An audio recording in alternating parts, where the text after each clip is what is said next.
Je ne peux plus. Non, je ne peux plus. À présent, c'est trop. Je n'ai plus l'espoir de rien. Je ne crois plus en rien ni en personne. Parce que je n'ai même plus assez de force pour imaginer.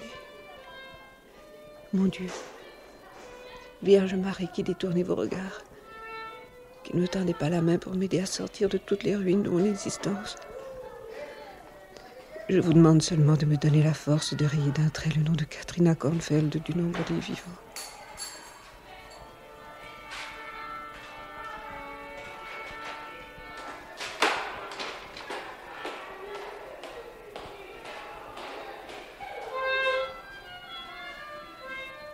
Johan, mon petit Johan, je vais venir te rejoindre dans le grand trou noir de l'oubli. Johan, mon petit garçon. Le canon de ce pistolet, n'est-ce pas ton doigt pointé bien droit, bien ferme contre mon cœur? Comme il est froid et dur, ce doigt. Johan, mon petit. Vous avez entendu? C'était un coup de pétard? Moi, j'ai d'abord cru que c'était un pneu dans la rue. Oh. Chez qui c'est? Paraît que c'est chez les Hertal. Lequel qui a tué l'autre? Faut monter voir. Rudolf, va pas te mêler de ça. Si c'est Gustave Hertal qui est armé, il est mauvais. Mais voir! C'est Catherine Hertal qui s'est suicidée. Y a pas de danger au moins? Non!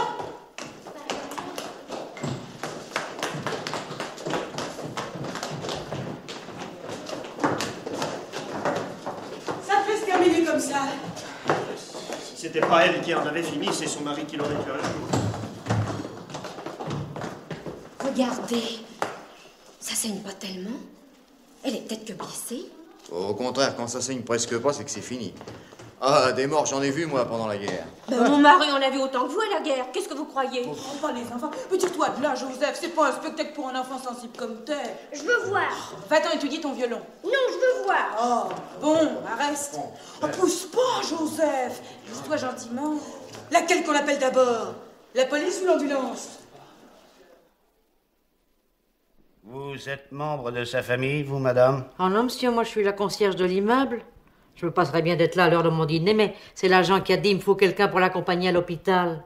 Malgré qu'on aime bien tous rendre service à son prochain, c'est pas... On pouvait quand même pas tous monter dans le car de la police. Ses noms et prénoms. Hertal Katrina. Âge? Oh, dans les 29-30. Elle faisait plus à cause qu'elle n'était pas heureuse. Oui, on s'en fout. Mariée? Oh, m'en parlez pas.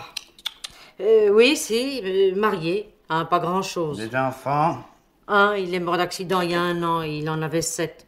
C'est arrivé bêtement. Je vous remercie, on n'a plus besoin de vous. Mais pourquoi qu'ils l'ont emmenée à la chirurgie puisqu'elle est morte? Il faut tout essayer avant de dire que c'est fini. Oh, la pauvre. C'est ce qu'elle a fait. Elle en était usée. Bien, je parle des chirurgiens. Et puis, une fois qu'ils auront ôté la balle pour la mettre dans un petit flacon, et qu'est-ce que ça prouvera? C'est monsieur le professeur Gartenkunst et monsieur le docteur Kurt qui la travaillent. Il lui aurait donné un coup de main de son vivant, ça l'aurait quand même soulagé plus tôt. Moi, si je vous disais que cette malheureuse jeune femme, elle a eu... Pince. Pince. Pince. Compresse. Compresse. Compresse. Pince. Pince.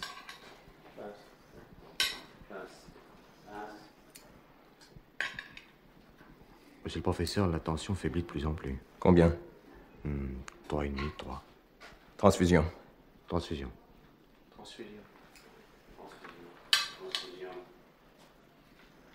Pince. Pince.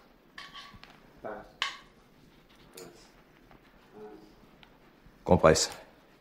Compresse. Monsieur le professeur, le cœur a cessé de battre. Bonjour, la nouvelle. Bienvenue, Nouvella. Comme elle est pressée. Bonjour. N'allez pas si vite, ma petite. C'est fini. Bonjour, âme nouvelle. Bienvenue, nouvelle âme.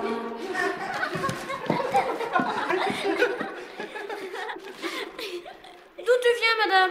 De quel pays t'es? T'en as de beaux cheveux blonds. Pourquoi tu souris pas? Silence. Quels sont les premiers mots qu'elle va dire? Oh, je le sais! Ah, moi je aussi. le sais, moi. Je le sais, ce sont toujours les mêmes qu'ils disent tous quand ils se réveillent. Chut, souffle pas. Écoutez, Regardez.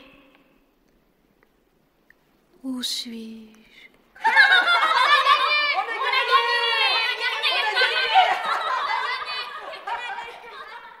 Tu ne vas pas jouer avec les autres, toi? Non. Pourquoi n'as-tu pas envie de rire comme eux? Parce que? Parce que quoi? Tu ne veux pas me le dire? Tu vas pas te moquer? Oh, je te promets que non. Je ris pas parce que t'es triste. Oh, ça va beaucoup mieux. Tu es bien plus jolie quand tu souris, tu sais. Je me sens en sécurité auprès de toi. Je suis pourtant qu'un petit garçon. Oh, c'est peut-être pour ça. Qu'est-ce que tu fais ici? J'attends. Toutes les hommes que tu vois attendent. Il y a beaucoup d'enfants ici. Oui, mais c'est pas longtemps les mêmes. Il en part tout le temps. Où vont-ils? Ça. Il y a longtemps que tu es ici, toi? Je me rends pas compte. Quel âge as-tu? 9 ans et demi. Pourquoi es-tu ici? Je toussais.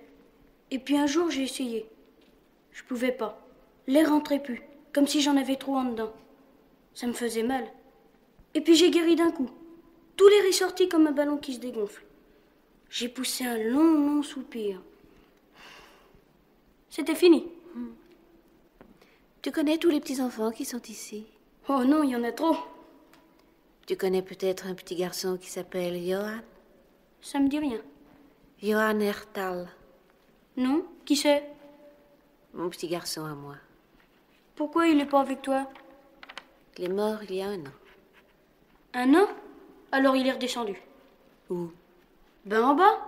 C'est là qu'on retourne tous un jour ou l'autre. Tu es sûr? Les grands le disent. Les grands aussi retournent en bas? Il paraît. Ah. T'es pas pressé de redescendre? Ah non. Parce que t'es fatigué du voyage. Mais quand tu seras reposé, tu retourneras en bas. J'aimerais mieux pas. Tu veux que je te conduise au centre d'accueil? Il y a un centre d'accueil? Oui, qui est tenu par les hôtesses de l'air du temps. Elles reçoivent toutes les âmes nouvelles qui arrivent. Elles sont gentilles, tu verras. Je veux bien. C'est par là. Allons. Comment t'appelles-tu? Philip Norton. Tu es anglais? Oui, de Nottingham. Et toi? Allemande, de München. Comment c'est ton nom? Katrina Kornfeld. Pourquoi dis-tu Katrina? C'est Catherine, non? Tu le dis gentiment. Tu es anglais, moi allemande, et on se comprend. Ici, tout le monde se comprend. C'est pas comme en bas. Voilà, on y est. On peut entrer? Que veux-tu, Philippe? Miss, c'est une nouvelle. Entrez. Va, Philippe. Je peux pas rester? Non, va jouer. Profites-en, demain tu partiras. Où ça? Sur la terre. Je retourne à Nottingham? Non, à Pinliang. Où ça? En Asie. Ah oui, en Chine, dans la province du Gansu. Comment sais-tu cela, Philippe? Un Anglais connaît par cœur la géographie du monde entier, Miss. C'est ce qui lui donne l'autorité de se croire chez lui quand il est chez les autres. Demain, tu seras un petit Chinois. Allez, va. S'il vous plaît, j'aurai du thé? Bien sûr. Merci. Avant, tu auras du lait de chèvre. Bah. À présent, laisse-moi. Demain, Philippe Norton, je te verrai avant ton départ. À demain, Miss. Content de vous avoir connue, Madame Kornfeld. Adieu, Philippe. Soyez la bienvenue, Madame Kornfeld. Mon véritable nom est Ertal. Mais cet enfant semblait vous connaître. Je lui ai dit mon nom de jeune fille pour oublier l'autre qui ne m'a donné que des malheurs. Vous étiez mariée? À Gustav Ertal, oui. Blumenstrasse 13, München. Ertal, Karl, Ertal, Max, Ertal, Klaus... Ah, oui, Ertal Gustav, 43 ans. C'est cela. Buveur, joueur, brutal, sadique. C'est cela? N'ayez pas honte, ici on oublie tout. Je ne peux pas répondre. Ce sera difficile d'oublier. J'aimerais tant pouvoir ne rien me rappeler. Ce n'est pas une question de volonté. On ne renonce pas, on oublie tout. Cet enfant, tout à l'heure, savait son nom. Les jeunes enfants ont la mémoire des détails inutiles. C'est pour cela que nous les dépaysons en les envoyant sur un point du globe inconnu d'eux. Philippe Norton naîtra dans 9 mois, jour pour jour, dans la cabane d'un couple de bergers à Pinliang, et s'appellera Li Shu-ho. Votre nom ne figure pas sur mon livre à côté de celui de Gustav Ertal. Pourtant, je vous assure que nous étions mariés depuis 1945. Il était de vous? Johan, 5 janvier 1946, 11 octobre 1952. C'était notre petit garçon. Vais-je le voir? Non, il est reparti aussitôt, dès le 12 octobre de l'an dernier, pour Humaitá, au Brésil. Comment se fait-il que vous ayez la mémoire de faits aussi précis? C'était mon fils. Vous, c'est Kornfeld, dites-vous? Oui, Katrina Kornfeld, oui. Kornfeld, Paula Kornfeld, Lotte Kornfeld, Maria... Maria Kornfeld, oui, ma jeune sœur, tuée dans un bombardement en 44. Ah, voici. Katrina Kornfeld. Vous voyez. Que faites-vous ici? Mais... Que faites-vous ici? Laissez-moi vous expliquer. Je me suis tuée. Non. Mais si, je vous jure que si. C'est faux, vous ne devriez pas être ici. Mais que voulez-vous que je vous dise? Je vous assure, avec un revolver. Qu'est-ce que c'est que cette histoire? Les dates sont formelles. Vous êtes né à Kaiserslautern, dans le Palatinat. Non, ne le dites pas. Moi, je vais vous le dire, pour vous prouver que je n'usurpe pas l'identité d'une autre. Que je suis bien moi, née le 9 mai 1923, de Brigitte Speiler et de Walter Kornfeld, tués tous deux le 30 novembre 43, à Hambourg. Oui, c'est exact. Mais je ne comprends pas davantage. Je ne vous attendais pas avant l'année 1972. Qu'est-ce que vous dites? Que vous n'avez pas fini votre temps, que beaucoup d'autres épreuves vous attendent. C'est impossible. C'est écrit. Non, c'est impossible, je ne veux pas. Je vous dis qu'il n'y a pas à ne pas vouloir, mais à accepter. J'accepte, je consens à tout ce que vous voudrez, mademoiselle. C'est la première fois qu'une chose pareille arrive. Si vous vous mettez à monter de vous-même par vos propres moyens avant qu'on ait renvoyé l'ascenseur, ça va être gentil ici. Mais puisque je suis là... Il faut de l'ordre. Il y a de la place. Pas pour vous. C'est absolument invraisemblable. J'en parlerai au patron. Où voulez-vous que j'aille? C'est inouï, je n'ai jamais vu votre cas. Je vous en supplie, mademoiselle. Envoyez-moi où vous voudrez, faites de moi ce que vous voudrez, mais ne me chassez pas, ne me renvoyez pas d'où je viens. Il n'y a pourtant pas le choix. À moins... Oui, n'importe quoi. Mais faites de moi une feuille, un caillou, un flocon de neige, une plume d'oiseau. Ce que vous demandez est impossible. Une note de musique. Pourquoi pas une petite fleur bleue? Si vous voulez, une petite fleur bleue parmi d'autres fleurs bleues. À Humaitá, au Brésil, où se trouve mon petit Johan. Une fleur qu'il ignorera toujours. Mais je préfère cela plutôt que de me flétrir davantage dans la boue que j'ai connue. Oh, mais taisez-vous dont je cherche. Les choses que vous évoquez ne sont que des choses. Et seulement cela. Elles n'ont pas d'âme. Alors un chien? Non plus. Ils ont un cœur. C'est un organe qui n'offre d'utilité pour nous que lorsqu'il a cessé de remplir ses fonctions. Enfin, comment voulez-vous que je sois ici si le mien n'a pas cessé de battre? Je n'en sais rien. Ce n'est pas moi qui règle tout cela. Et je n'aime pas les ratures. S'il y a une erreur dans le système, où allons-nous? Ce n'est tout de même pas ma faute. Ni la mienne. Mademoiselle, je n'ai certainement pas toujours fait ce que je devais. Mais si j'ai préféré en finir au lieu de lutter, ma faiblesse avait bien des excuses, allez. Vous m'en voulez parce que je me suis tuée trop tôt? Ici, Katrina, on n'en veut de rien à personne. En bas, vous faites ce que vous voulez. Jusqu'à la minute où le fil de votre vie est cassé net ou usé. Ici, je ferai ce que vous voudrez. Les travaux les plus humbles, les besognes les plus ingrates. Vous pouvez raisonner faux, mais ici, il n'y a rien à faire. Je vous aiderai. Ah, merci. Vous avez une façon de mettre de l'ordre dans vos papiers. Je ne tiens pas à vous confier les miens. Oh, et tout ce monde qui attend. Vous ne vous rendez pas compte, vous. Tout à l'heure, le petit Philippe me disait « L'hôtesse de l'air du temps est gentille. » Je ne demande pas un régime de faveur ni une mesure d'exception. Si je suis un cas unique et imprévu, c'est peut-être parce que je représente tout simplement un vice de construction qui vient se faire réparer. Voulez-vous bien vous taire? Un vice de construction? Si le patron vous entendait. Il y a un instant, vous avez entrevu une possibilité. Si, vous avez dit « à moins que... » Oui, je pensais qu'en attendant qu'il soit statué sur votre sort en haut lieu, pourriez peut-être... Tout, je vous dis, et n'importe quoi. J'y mets de la bonne volonté. Mais bon Dieu, Oh, pardon. Mais bon sang, je me tue. Oh, alors bon, vous voyez, je ne sais plus où j'en suis. Je m'évertue à vous expliquer que nous ne voulons pas de votre volonté. Ni bonne, ni mauvaise, là. Je sais bien pourquoi vous ne voulez pas de moi, allez. Parce que je me suis tuée, n'est-ce pas? Oh, ma pauvre Catherine. Les suicidés, ce n'est pas cela qui manque ici. Non, nous n'avons pas de préjugés imbéciles réservés aux humains. La vie que nous vous avons donnée vous déplaît. Elle est à vous. Vous la brisez comme une porcelaine, ça vous regarde. Seulement, ici, nous ne raccommodons pas les morceaux. Ce n'est pas du petit bricolage, Catherine. Et la maison a le respect des traditions. Elle ne fait que du neuf. Avec des vieux, souvent, non? Aucune importance, puisqu'on repart à zéro. Alors, les pendus, les empoisonnés, les asphyxiés et autres condamnés à mort par eux-mêmes, on ne s'en occupe plus. Qu'est-ce que vous en faites? Rien. Il est inutile de les renvoyer sur la terre puisqu'ils ne veulent pas y rester. Peut-être que s'ils y connaissaient une autre existence meilleure... Puisque vous aviez tant que cela la manie de discutailler, pourquoi n'avez-vous pas raisonné votre dernier geste avant de le commettre? Si vous saviez ce qu'il m'a fallu de résignation. Il est incompréhensible que vous ne soyez pas demeuré en bas. Je vous promets que c'est également très heureux pour moi. Seulement si je ne dois pas rester ici non plus. Un instant. Nous n'avons jamais abandonné quelqu'un dans la peine. Il est bien temps. Comment? Rien. À tous les morts volontaires, il est donné une chance. Si, rencontrant une âme aussi déshéritée que la sienne, un suicide édifie un bonheur durable, alors il est permis à ces deux êtres d'exception de fabriquer des rêves bleus. Des rêves bleus? C'est un travail inutile, mais charmant, qui consiste à errer dans les nuages et à semer des paillettes azurées qui vont virevolter dans les cerveaux des jeunes enfants, des jeunes filles, des poètes, des vieux curés de campagne et de quelques politiciens. Je sèmerai des rêves bleus. Si vous avez souscrit à la seule condition de rencontrer une âme sœur. Et si je n'y parviens pas? Alors, vous ferez comme font tous ceux dans votre cas, vous fabriquerez des cauchemars, et vous serez seul, toujours, à jamais. Parce que c'est la solitude que vous aviez choisie pour en finir. Par désespoir, mademoiselle. J'aime mieux vous avertir que l'expérience que vous allez tenter a été offerte à des centaines de milliers de morts volontaires et que bien peu d'entre eux ont surmonté l'épreuve. Certains ont-ils réussi? Quelques-uns. Mais ils se grisent vite du parfum de leurs rêves. Je ferai attention. Mademoiselle, je ne sais comment vous remercier. Je suis au service de tous les passagers, Katrina. Mais s'il me fallait consacrer autant de temps à chacun d'eux... Qu'avez-vous? Katrina!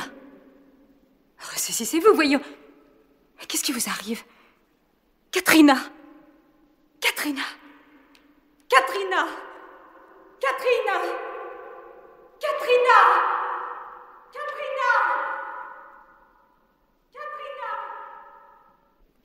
Monsieur le professeur, je n'obtiens toujours pas la moindre pulsation. L'aiguille demeure obstinément fixée à 0. Docteur Courte, abandonnez le massage du cœur. Nous allons tenter l'électrochoc. Alors? Ah non, non, Madame Gartenkunst, c'est absolument impossible. Non, monsieur le professeur Gartenkunst se livre depuis 60 minutes à une opération extrêmement délicate. Et il y va de l'avenir de la science, Madame Gartenkunst. Ah oui, je comprends bien, Madame. Je compatis respectueusement. Je laisse pendant essayer, Madame. Docteur Hunt, je vous prie, veuillez informer le professeur que son petit garçon vient d'avaler une aiguille. Docteur Corr. Aiguille. Docteur Choucroute. Aiguille. Docteur Courte. Aiguille. Monsieur le professeur. C'est aiguille. Calomel. Calomel. Calomel. Calomel. Calomel. Allô? Allô, Madame Gartenkunst? Calomel. Mes hommages. Katrina! Oh, Katrina! Voyons, répondez-moi. Oui. Qu'est-ce que c'est? Oh, c'est à moi de vous le demander. Que vous est-il arrivé? Vous êtes pâle comme je ne sais quoi. Comme une morte, non? Si les âmes se mettent à tourner de l'œil... Qu'est-ce que vous avez vu?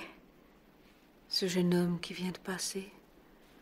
Oui, celui qui erre devant le centre d'accueil comme une âme en peine. C'est le cas de le dire. Eh bien, vous le connaissez? Oui. Un instant. Mais promettez-moi de vous dominer et de ne plus ployer comme un roseau.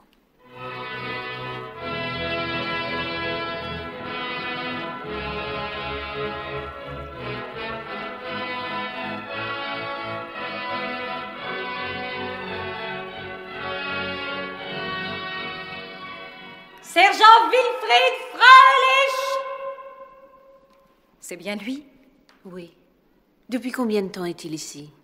Je ne sais plus. 8 ans, 10 ans, peut-être plus, il faudrait que je recherche dans mon livre. Vous savez, à une époque, il montait ici jusqu'à 23 000 soldats par jour. Mais pourquoi ce soldat est-il demeuré ici? Puisque tout le monde redescend, dites-vous.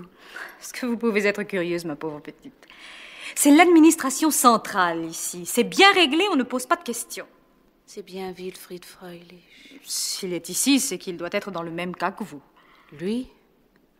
Un soldat allemand ne se donne pas la mort, mademoiselle. S'il s'est donné à elle, cela revient au même, allez. Et puis vous me fatiguez avec toutes vos discussions. Avec ceux de votre pays, c'est toujours la même chose. Ou cela vous paraît tout simple d'admettre le pire, ou ce sont des récriminations interminables qui mettent la pagaille. Des querelles d'Allemands. Sergent Freilich!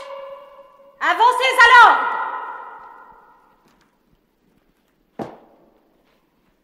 Sergent Wilfried Freilich. Connaissez-vous cette femme? Oui, mon capitaine. C'est Katrina Kornfeld. Wilfried. Wilfried. Ailleurs, qu'étiez-vous l'un pour l'autre? Je suis mort à 20 ans, mon capitaine. Avec, dans le fond de mon âme, un amour que je n'ai pu donner à Katrina. Et vous? J'aimais Wilfried, sans avoir pu faire davantage que de le lui laisser deviner. Pourquoi? La guerre. La guerre.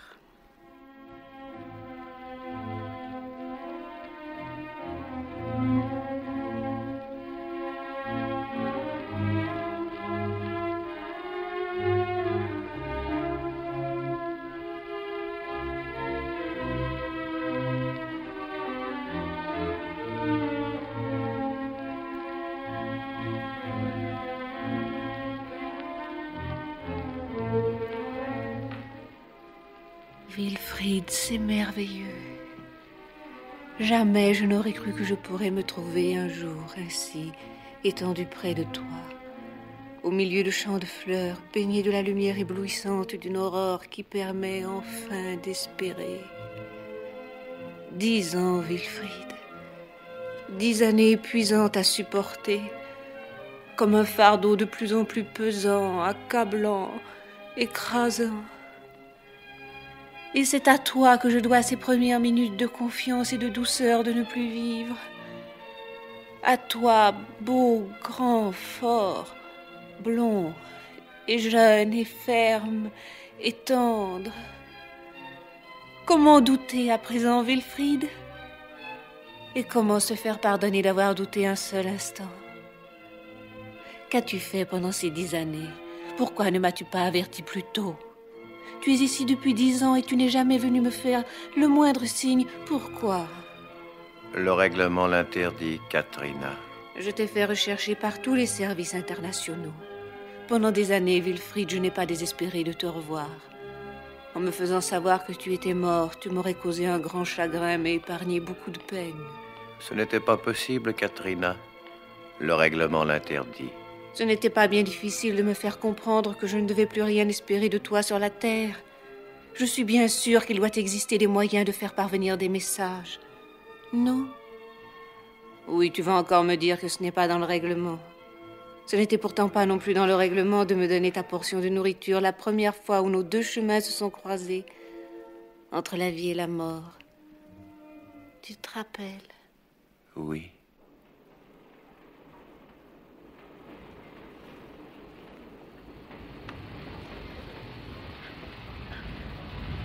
Le 2 juillet 1942, 2 trains immobilisés en pleine campagne, à quelques kilomètres de Breslau.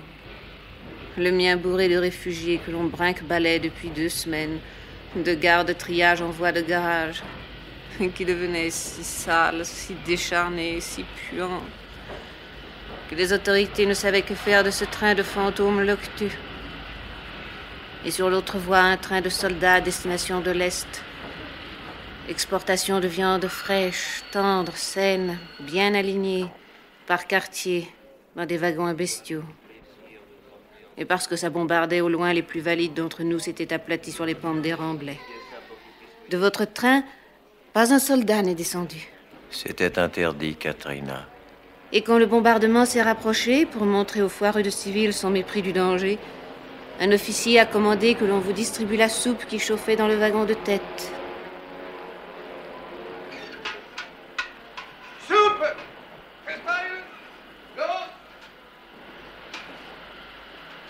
Tu te rappelles? Oui. Pourquoi le dis-tu avec l'air boudeur d'un sale gosse pris en faute? Parce que c'était le règlement. Remonter le moral des populations éprouvées en montrant une énergie que rien ne peut ébranler. Un avion anglais, isolé par la flag, a survolé les voies et s'est délesté de son chargement. Chez nous, même les impotents avaient sauté des wagons pour se cacher la figure dans les chaumes. Chez vous, les hommes serraient un peu plus fort leurs gamelles. Et tu m'as tendu la tienne.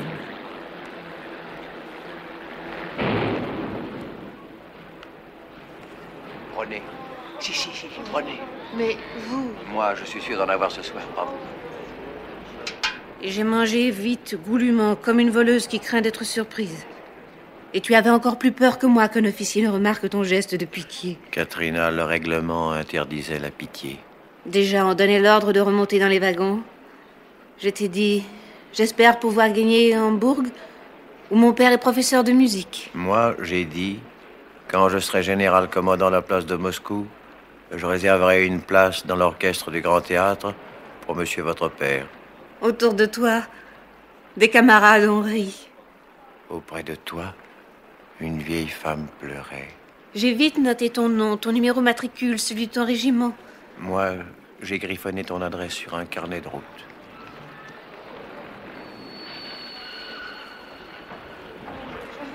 Katrina Kornfeld, Durerstrasse, Hambourg. Grenadier Wilfried Fröhlich, matricule 128 032, 5e régiment SS, 9e bataillon, 1e compagnie, 6e armée. Quel sourire magnifique tu avais, Katrina. Je devais être laide et sale. Je n'avais jamais aperçu une jeune fille aussi belle que toi. Tu étais merveilleux de santé et de force guerrière invincible. Nos doigts ne se sont même pas effleurés. Mais nos regards ont pénétré au fond du cœur l'un de l'autre.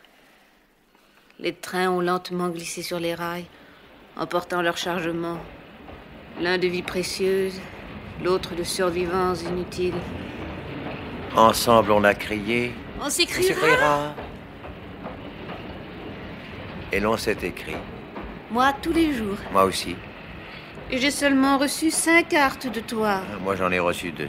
Mais je t'ai écrit tous les jours. Menteur. Menteuse. Est-ce que ce serait grave, Wilfried, si je jurais aujourd'hui que je t'ai écrit très souvent? Je ne sais pas. Ça dépend peut-être, ici aussi, de la personne ou de la chose que l'on engage. Pourquoi ici? Parce que sur la terre, nous, quand on disait « je te le jure sur la tête de Goebbels », ça n'engageait que sa sale tête de cochon. Eh bien, moi, Wilfried, je te le jure sur la tête de mon petit Johann. Qui est-ce? Un petit garçon que j'ai eu et qui m'a quitté l'année dernière. Un petit garçon que tu as eu? Un petit garçon de toi, Katrina? Oui. Avec qui? Un homme ruiné par la guerre, comme moi. Mais qui avait encore un peu d'espérance et beaucoup de courage. J'avais tout perdu, Wilfried, ma famille, ma maison, tous nos biens. Et il fallait rebâtir et repeupler. Reconnaître que nous étions battus, mais penser nos blessures et se remettre à l'entraînement. Pourquoi faire? Mais parce que ça aussi, c'est dans le règlement. Pourquoi 2 êtres dépourvus de tout unissent-ils leur misère? Parce qu'ils ont peur de la solitude. Je sais. Toi, un soldat à 20 ans, tu ne peux pas savoir. Je te dis que je sais à quel désespoir mène la solitude. Puisque je suis ici. J'ai mieux aimé mourir, Katrina, parce que je ne pouvais plus supporter tout seul la peur. La peur? Toi?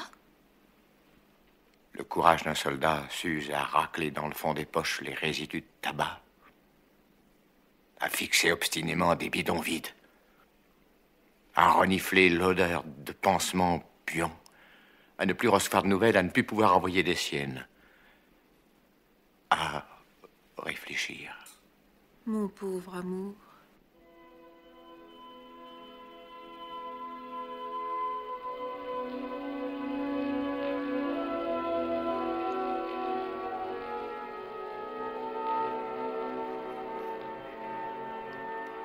C'était dans la nuit du 1er au 2 février 1943, à Stalingrad, par une température de moins 32.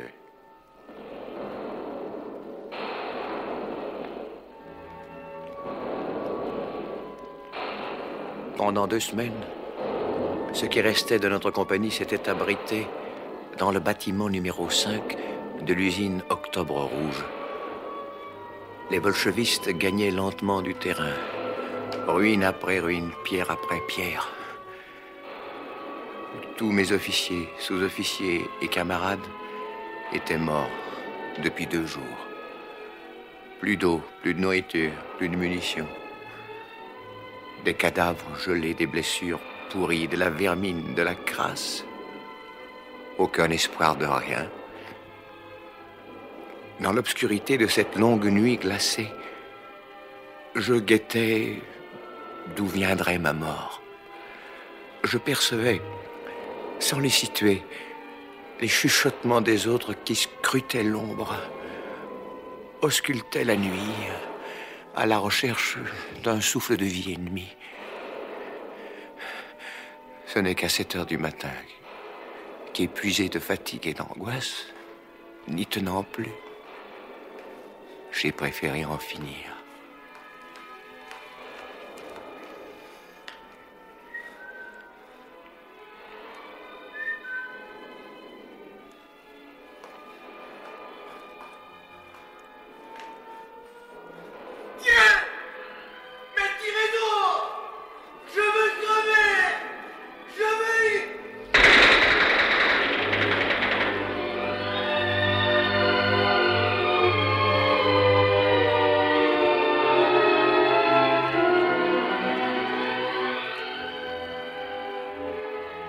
Mon pauvre soldat, ils t'ont assassiné. Non, nous on faisait pareil, ça tuait le temps aussi. Tu avais mon nom sur les lèvres quand tu es tombé. Non, je n'ai pensé qu'à moi seul.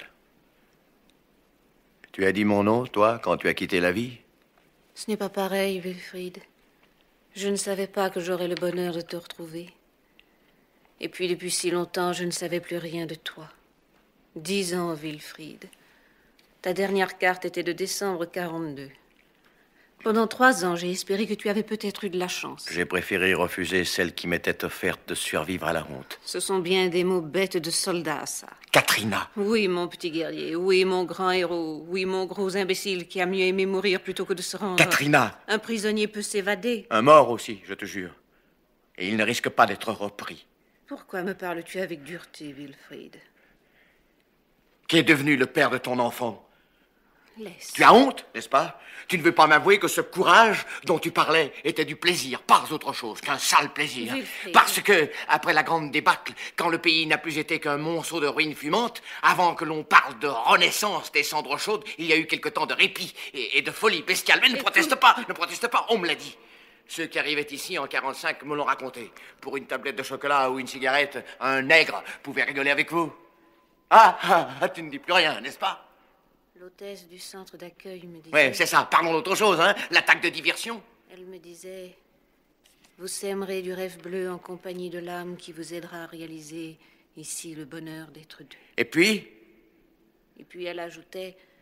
Des centaines de milliers de morts volontaires ont tenté cette épreuve. J'en connais très peu qui aient réussi. Tout à l'heure, tu étais prête à jurer sur la tête de ton petit enfant que tu n'avais aimé que moi. Non, Wilfried, ne dis plus rien. Des cris, des reproches injustes, de l'amertume, des menaces, des grossièretés, des coups. J'ai subi cela pendant des années. C'est venu peu de temps après mon mariage avec Gustave Vertal. C'est toi qui as raison, Wilfried. Ce que j'avais pris pour une âme forte, pour un élan du cœur, pour de la générosité, ce n'était qu'un désir bestial. On ne t'a pas trompé, tu vois.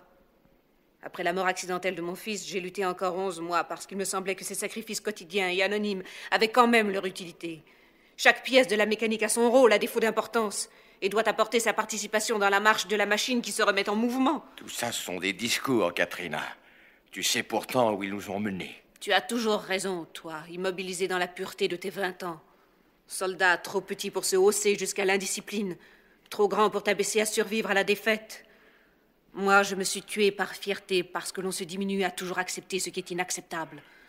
Toi, tu es mort de mépris pour ne plus rien admettre. Nos destins pouvaient se rejoindre, mais ils sont une fois de plus sur des voies différentes. Et ce soir, tu n'as pas de gamelle à me tendre. Katrina. C'est d'avoir reparlé de la guerre qui m'a rendu brutal et jaloux. C'est un sale mot qui n'amène rien de bon. Tu veux bien me pardonner et oublier ce que je t'ai dit. Kätchen. Kate. Ma petite. Mon rêve d'amour. Mais qu'est-ce qu'il y a? Ta main tremble et n'est plus aussi froide. Tes joues sont colorées. Katrina, tu me fais peur. C'est à cause de moi. Et c'est de ma faute. Si, Kitchen, nous ferons des rêves ensemble. Je te le promets. Wilfrid, au secours! Au secours,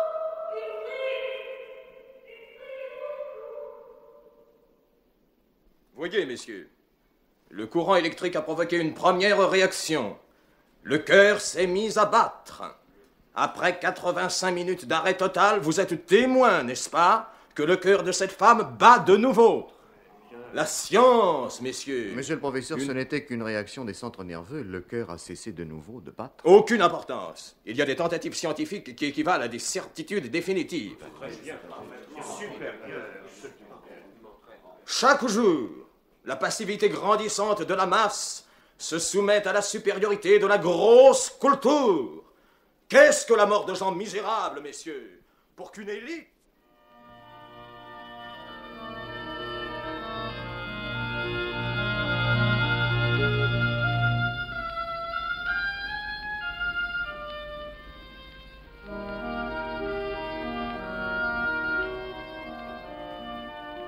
Non, Wilfrid, ne dis plus rien, c'est inutile. Et ne cherche pas à me retenir. Nous deux, c'est impossible. Il y a partout des terrains interdits aux nomades. Et nos âmes sont faites pour n'avoir jamais de repos nulle part. Vois-tu, Wilfrid, ce qui est le mieux au point dans leur système ici, c'est de ne donner aucune certitude de rien à ceux qui ne peuvent aller nulle part. C'est leur façon de faire payer cher ceux qui n'ont pas eu confiance jusqu'au bout. Je sens que je vais revivre, hélas, parce qu'il le faut, parce que c'est écrit dans le livre. Ma pauvre tête est lourde des rêves bleus que tu as semés, Wilfrid, bleus comme le ciel que j'ai si souvent imploré, bleus comme l'uniforme de l'hôtesse de l'air du temps, bleus comme les yeux de mon petit Johan. De mon petit Johan, bleu comme les yeux de mon petit Johan, de mon petit Johan, de mon petit Johan, bleu comme les yeux de mon petit Johan, de mon petit Johan, de mon petit Johan. J'admets, messieurs, que le peu de raison restant à cette pauvre femme n'a pu supporter l'épreuve de l'électrochoc et qu'elle terminera ses jours dans une clinique pour aliénés. Mais voyez, dans quelle voie triomphale nous engageons résolument les pas gigantesques de la science.